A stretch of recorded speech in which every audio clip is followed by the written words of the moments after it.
Setelah menjalani pemeriksaan selama 6 jam oleh tim penyidik KPK, mantan Menteri Hukum dan HAM sekaligus Ketua DPP PDI Perjuangan Yasona Laoly mengaku dicecar soal surat fatwa untuk Mahkamah Agung terkait putusan Mahkamah Agung nomor 57P HUM 2019, yang dimana dalam surat tersebut dirinya sebagai Ketua DPP PDI Perjuangan menandatangani surat fatwa untuk Harun Masiku.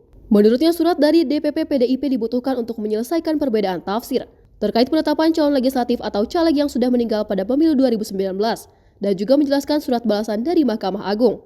Dan berikut petikan wawancara Ketua DPP PDI Perjuangan yang juga mantan Menteri Hukum dan HAM Yasona Laoly usai dirinya diperiksa KPK.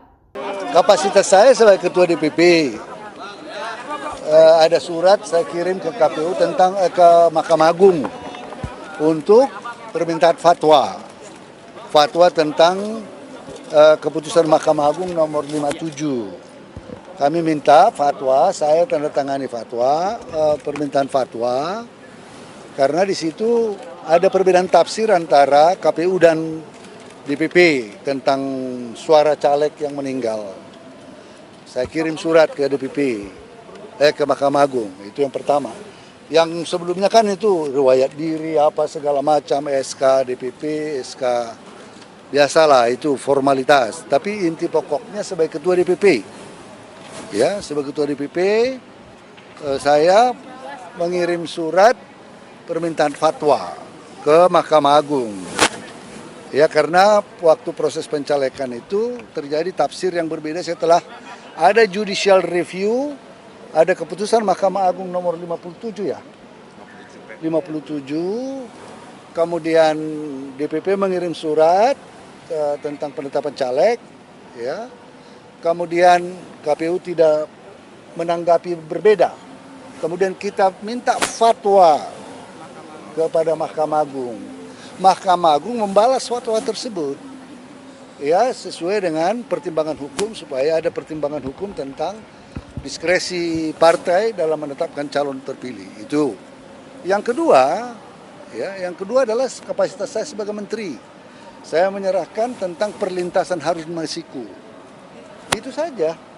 Paling kan itu nggak ada yang profesional, penyidik sangat profesional, ya, menanyakan sesuai dengan posisi saya sebagai Ketua DPP, ya. Kemudian posisi saya sebagai Menteri Hukum dan HAM mengenai perlintasan Harun Masiku.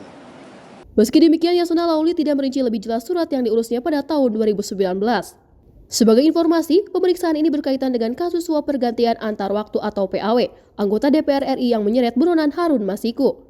Seperti yang diketahui, Harun Masiku ditetapkan KPK sebagai tersangka dalam perkara dugaan pemberian hadiah atau janji kepada penyelenggara negara terkait dengan penetapan calon anggota DPR RI terpilih periode 2019-2024 di Komisi Pemilihan Umum Republik Indonesia. Walau demikian, Harun Masiku selalu mangkir dari panggilan penyidik KPK hingga dimasukkan dalam daftar pencarian orang atau DPO sejak 17 Januari 2020. Selain Harun Masiku, pihak lain yang terlibat dalam perkara tersebut adalah anggota Komisi Pemilihan Umum periode 2017-2022, Wahyu Setiawan. Wahyu Setiawan yang juga terpidana dalam kasus yang sama dengan Harun Masiku. Saat ini sedang menjalani bebas bersyarat dari pidana 7 tahun penjara di Lembaga Pemasyarakatan Kelas 1 Kedung Panes, Semarang, Jawa Tengah. Hingga saat ini, KPK telah menerbitkan daftar pencarian orang atau DPO terbaru Harun Masiku yang menampilkan foto-foto terbaru buronan kasus korupsi tersebut. DPO terbaru tersebut menampilkan 4 foto baru Harun dengan ciri-ciri tinggi badan sekitar 172 cm, dengan ciri khusus berkacamata, kurus, suara sengau dengan logat Toraja atau Bugis. Dari Jakarta, Dio Malau, Sinpo TV melaporkan.